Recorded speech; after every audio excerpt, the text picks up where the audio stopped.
A very silly and scary story. I don't expect you to believe it, but oh well.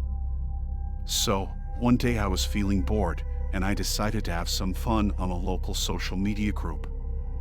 I asked a friend to climb onto the children's slide in the courtyard at night, while I took a picture of him from my apartment window. I ended up with a photo of the courtyard, where an adult silhouette was seen on the slide in a strange pose.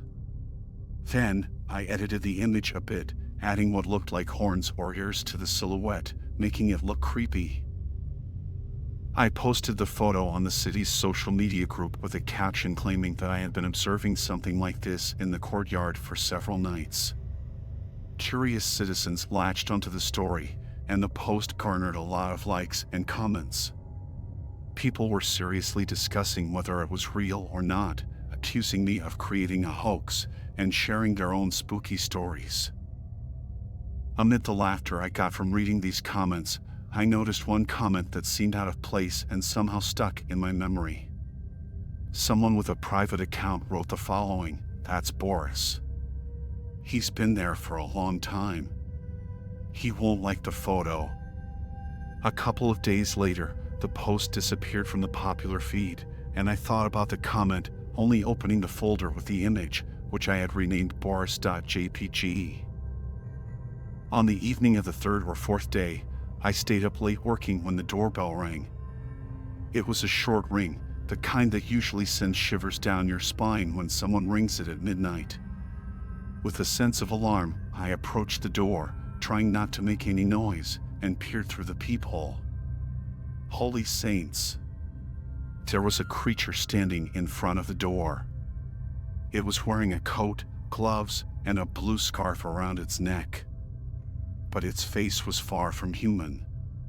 It had long, pointed ears that were disturbingly similar to the ones in that old Soviet cartoon about the little fox and his dad. Those ears terrified me as a child due to their drawings and atmosphere. This creature had ears like that, not to mention its eyes without pupils. But the ears were what stood out. "It's Boris," came to my mind. He didn't like the photo. Here, it would be entirely logical to assume that one of my friends had concocted a brilliant prank, and I had unwittingly played along, and it was time to expose the pranksters. However, the opposite door on my floor opened, and out came a neighbor who was always running out to the shared balcony to smoke. He looked at my unexpected guest indifferently and said, "Hello." Then, he pulled a cigarette out from behind his ear and started heading downstairs. I know this neighbor well, and I can say with absolute certainty, he cannot be convinced to participate in a prank. He's a retired military man who has spent years petitioning for the removal of the children's playground in the courtyard. Meanwhile, the creature Boris reached for the doorbell once more and rang it briefly. Drenched in sweat, which I discovered was pouring out due to fear, I crawled away from the door and rushed to the kitchen. I was probably searching for a weapon to defend myself, such as a knife or a rolling pin. Due to my nervousness, I accidentally knocked over the silverware, and they clattered loudly across the kitchen. Boris probably heard my epic blunder. He politely rang the doorbell again. In a panic, I froze in the middle of the kitchen with a kitchen utensil in hand, trying not to breathe. It seemed like I had experienced something resembling cataplexy because I simply stood there in a ridiculous posture and couldn't quite grasp how long this lasted. I eventually snapped out of it, still holding the kitchen utensil and with a sore lower back. It took me a bit more time to gather my wits and reach the door in the hallway. Peering through the peephole, I saw an empty courtyard. I scrutinized the stairwell for a long time, trying to contort myself to get a glimpse of places where, in my opinion, one could hide from view. Finally, the door across from me swung open, and the smoking neighbor stepped out for his final smoke before bedtime. So, he had already smoked, returned inside, and now he wanted another cigarette. He looked at my door with curiosity, then shuffled down the steps to the balcony. Encouraged by this, I also rushed out to the courtyard.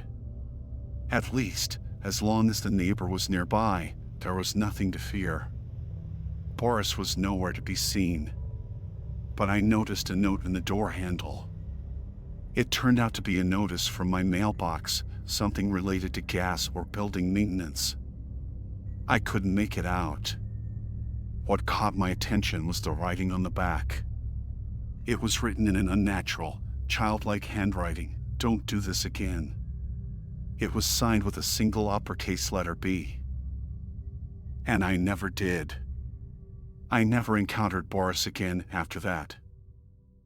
P.S. A couple of days later, I mustered up the courage and asked the neighbor who he had seen on the stairwell that evening.